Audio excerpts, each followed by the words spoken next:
2026 आज आहे रविवार आणि आज आपल्या नवीन वर्षातली सर्वात मोठी आणि शक्तिशाली ज्याला म्हणता येईल अशी अमावास्या तिथी आहे.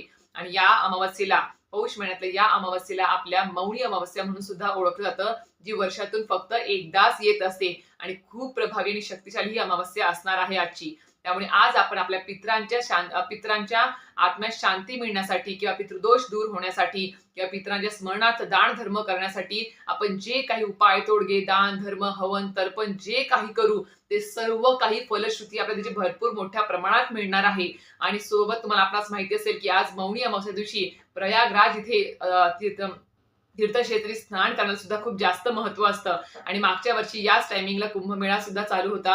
म्हणजे खरं सांगते आपल्याला ही मौनी अमावस्या वर्षातून एकदाच ही आपल्याला मिळत असते. आणि या दिवशी जर आपण आपले पितरांच्या स्मरणार्थ जे काही उपाय तोडगे करू छोटे मोठे जे काही असेल यथाशक्ती करू ते सर्व काही त्वरित फलप्राप्ती तुम्हाला मिळणार आहे. तुमच्या आयुष्यातले सर्व प्रखरातला प्रखर पितृदोष हा दूर होऊन खरं सांगते तुमच्या पितरांना आत्म्यात शांती मिळेल आणि तुमच्या पण आयुष्यामध्ये सुख समृद्धी नांदेल. कारण की पितरांचा आशीर्वाद जर सोबत असेल तर तुमच्या आयुष्यातले जे काही अडथळे अडचणी असेल ते सर्व काही दूर होण्यास मदत होत असते. तर अशाच प्रकारे आपल्याला मागच्या 2 दिवसापासून आपण या मौनी अमावस्येनिमित्त काय उपाय तोडगे करायचे आहेत प्रत्येक अमावस्येच्या दिवशी किंवा आजच्या दिवशी हे आपण पाहिले होतेच. पण आजचा जो व्हिडिओ आहे तो अतिशय महत्त्वपूर्ण आहे.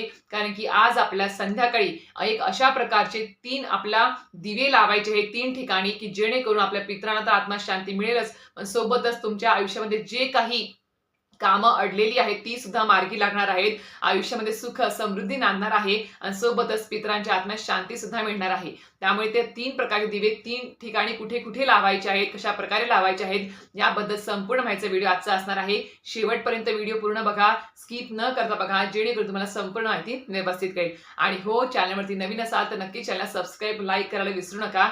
तर आता मंडळींनो मौनी अमावस्या जी आज आहे आज उत्तर रात्री 1:22 ही अमावस्या तिथी असणार आहे. त्यामुळे आज दिवसभरामध्ये आपल्याला जे काही उपाय तोडगे आहेत ते वेळेनुसार आपल्याला करायचे आहेत. मौनी अमावस्या म्हणजे या दिवशी आपल्याला मौन साधना संयम आणि पितृस्मरण करण्याला जास्त महत्व द्यायचं असतं आपल्याला या दिवशी. आणि सोबतच मौनी अमावस्या दिवशी होईल तेवढ्या वेळेस आपल्याला दिवसभरामध्ये थोडा वेळ का होईना आपल्याला मौन नक्कीच धारण करायचं आहे. म्हणजेच काय तर आपल्याला फक्त आणि फक्त मनन चिंतन करायचं आहे साधना करायची आहे आणि आज जास्तीत जास्त सेवा करण्याला जास्त महत्व द्यायचं आहे. पितरांची सेवा असेल विष्णूंची सेवा असेल किंवा इतर आपल्या स्वामींची सेवा असेल त्या करण्याला खूप जास्त महत्व द्यायचं आहे. आज कुठल्याही प्रकारचं घरामध्ये भांडण किरकिर किंवा कुठल्याही प्रकारचे वाद होणार नाही त्याची काळजी घ्यायची आहे. आज घरामध्ये मांसाहार व्यसन मद्यपान अशा प्रकारच्या गोष्टी होणार नाही याची सुद्धा आपल्याला काळजी घ्यायची आहे. इतर दिवशी ठीक आहे तुम्ही करून द्या घरच्यांना आपण अमावास्या पौर्णिमा तिथी असेल तर घरात करू सुद्धा नका बाहेर जाऊन सुद्धा खाऊ नका. प्रखरातला प्रखर पितृदोष तुमच्या मागे लागू शकतो जर आजच्या दिवशी मद्यपान अमावास्या दिवशी जर आपण मांसाहार वगैरे केला तर. तर मंडळींनो आता तुम्हाला सांगू इच्छिते की आता मौनी अमावस्या दिवशी आपल्याला अशा प्रकारचे 3 प्रकार दिवे लावायचे आहेत. ते कशा प्रकारे कुठे लावायचे आहेत आणि हे दिवे लावल्याने काय होऊ शकतं ते पण तुम्हाला शेवटी सांगणार आहे. तर सर्वप्रथम आपला आज पहिला दिवा जो आहे तो काय करायचा आहे तो संध्याकाळी दिवे लावतो आपण त्यावेळेस तुम्हाला अजून एक कणकेचा दिवा बनवायचा आहे. बघा आपण ज्यावेळेस पितृपक्षामध्ये ज्यावेळेस बघा सर्व पितृ अमावस्या असते आपल्यास माहिती आहे की पितृपक्षामध्ये ज्या आपल्या 15 दिवसामध्ये आपले जे पितर आहेत ते आपल्या पृथ्वी तलावरती आलेले असतात. आपल्या घराच्या उंबऱ्यावरती ते ठाण मांडून बसलेले असतात. कारण की ते बघतात की आपले जे काही वंश आहे आपला वाढणारा वंश जो आहे किंवा आपले जे काही मुलं बाळ आहेत ते आपले स्मरणार्थ काही करत आहेत की नाही दान धर्म अन्नदान असेल किंवा काही इतर दान असेल किंवा हवन तर्पण करत आहेत की नाही हे सर्व काही आपले पितर बघत असतात.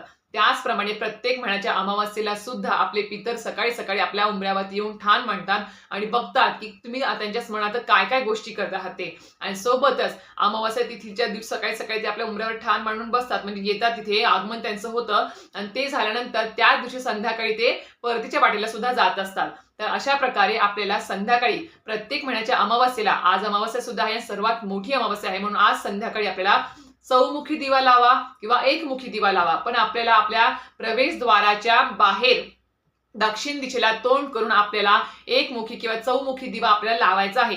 तो दिवा आपल्याला कणकेचा दिवा असावा त्याच्यामध्ये फक्त हळद टाका बाकी मीठ वगैरे टाकायची गरज नाही. तो त्या दिव्यात तुम्ही चौमुखी त्याला तोंड देऊ शकता किंवा एकमुखी जरी ठेवलं तरी सुद्धा चालेल. आणि सोबत तुम्हाला त्या दिव्यामध्ये जे आहे तिळाचं तेल वापरायचं आहे. एकच वात वापरायची आहे 2 वातीची 1 वात करायची नाही.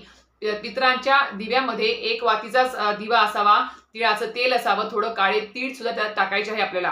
आणि हा दिवा आपल्याला संध्याकाळी आपले देवाबत्ती वगैरे सगळं झाली की थोडं 8-8:30च्या दरम्यान तो आपल्याला लावायचा आहे. रात्री 12 वाजेपर्यंत तो तेवत राहील याची काळजी घ्यायची आहे. कारण की रात्री 12 पर्यंत आपले पितर हे जे आहे ते पितृलोकामध्ये जाण्यासाठी म्हणजे त्यांचं पाठवणी त्यांची होत असते. तर अशा प्रकारे आपल्याला जे काही पितर आहेत त्यांच्या स्मरणार्थ प्रवेशद्वाराच्या बाहेर दक्षिण दिशेला तोंड करून आपला दिवा लावायचा आहे. दिवा लावताना दिवा डायरेक्ट जमिनीवर ठेवायचा का तर नाही. दिव्याला तुम्ही पेपरचं आसन द्या किंवा पानाचं आसन द्या, चालेल. तर त्या पानावर तुम्हाला थोडेसे तांदूळ ठेवायचे आणि त्या तांदळावर तुम्हाला तो दिवा ठेवायचा आहे. दिवा आपल्याला तिथे ठेवताना किंवा लावताना प्रज्वलित करताना आपल्याला त्या दिव्याला प्रज्वलित करायचं आहे की नंतर आपल्याला त्यांचा हात जोडून आमच्या जे काही पितर आहेत त्या पितरांना आत्म्यात शांती लाभू दे आणि पितरांना सुद्धा आपल्याला तिथे क्षमा याचना करायची आहे की जर आमच्याकडून तुमच्या स्मरणात काही गोष्टी राहत असतील तर नक्कीच आम्हाला माफी असावी, क्षमा असावी. पण तुमचा आशीर्वाद सदैव माझ्या सोबत, माझ्या कुटुंबावर, म्हणजे आपलं जे काही कुटुंब आहे ते सदैव त्यांच्यासोबत असावा. प्रत्येक शुभ कार्यामध्ये, प्रत्येक कार्यामध्ये, गोष्टीमध्ये तुमचा आशीर्वाद सदैव सोबत असावा अशी तिथे आपल्याला तिथे प्रार्थना करायची आहे. आणि ओम पितृदेवताभ्यो नमः, ओम पितृदेवताभ्यो नमः असं 3 वेळेस म्हणून तिथे आपला हात जोडून तिथे आपल्याला प्रार्थना करायची आहे. आणि नमस्कार करायचा. घरातल्या प्रत्येक व्यक्ती, लहान मोठी सगळ्या व्यक्तीला तिथे नमस्कार करायला लावायचा आहे. आणि तो दिवा म्हणजे दिव्यामध्ये तेल एवढं टाका, एक 8 वाजता वगैरे तुम्ही तो दिवा लावा, 8-8:30ला. आणि नंतर तो दिवामध्ये तेल एवढं टाका की तो 12 पर्यंत तो आपला चालला पाहिजे, म्हणजे तेवत राहायला पाहिजे. असा तो मोठा दिवा करा, एकदम छोटा पण दिवा करायचा नाही आहे. आता जो दिवा आहे तो घरामध्ये लावू का, घरामध्ये दक्षिण दिशेला तोंड करून लावू का तर नाही. आपले पितर जिथे आपल्या ज्या जागेवर तिथे येत असतात त्याच ठिकाणी तो दिवा आपल्याला लावायचा आहे. म्हणून आपल्याला सांगते की गॅलरीमध्ये लावू का किंवा घरामध्ये हॉलमध्ये दक्षिण दिशेला तोंड करून लावू का तर नाही, तशा प्रकारे लावायचा नाही. पितरांसाठी दिवा हा प्रवेशद्वाराच्या बाहेर दक्षिण दिशेला तोंड करूनच आपल्याला तो लावायचा असतो. हा झाला एक पहिला दिवा. दुसरा दिवा जो आहे तो आपल्याला आज संध्याकाळी महादेवाच्या मंदिरामध्ये सुद्धा जाऊन तुम्हाला लावायचा आहे. अशाच प्रकारे तुम्ही कणकेचा लावा किंवा मातीच्या पंथीचा जरी दिवा लावला महादेवाच्या मंदिरात जाऊन तरी सुद्धा चालणार आहे.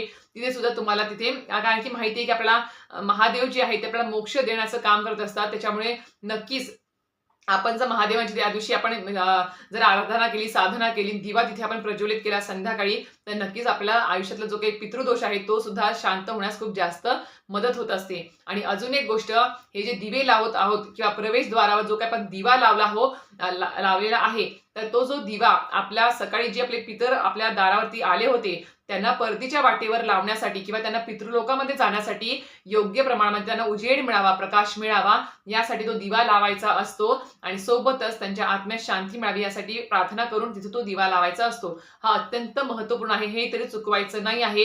रोज नाही पण आपल्या प्रत्येक महिन्याच्या अमावस्येला तरी अशा प्रकार दिवा नक्कीच आपल्या प्रवेशद्वारावर दक्षिण दिशेला तोंड करून लावायचा आहे. 2 दिवे तुम्हाला सांगितले, एक प्रवेशद्वारावर, एक महादेवाच्या मंदिरामध्ये. तिसरा दिवा जो आहे तो तुम्हाला पिंपळाच्या झाडाखाली आज संध्याकाळी लावायचा आहे. आता काल शनिवार होता, काल भरपूर जणांनी लावला असेल, मी सुद्धा लावला होता काल पिंपळाच्या झाडाखाली. पण आज अमावस्या आहे तर आज नक्कीच अमावस्ये तिथी तरी चुकवायची नाही आहे. अमावस्या तिथीला तरी आपल्याला पिंपळाच्या झाडाखाली, जवळपास आपल्या घराच्या भरपूर प्रमाणात पिंपळाची झाडं असतात, तर त्या पिंपळाच्या झाडाखाली सुद्धा आपल्याला अशाच प्रकारे मातीच्या पंतीमध्ये असेल किंवा कणकेचा दिवा असेल तो दिवा घ्यायचा आहे.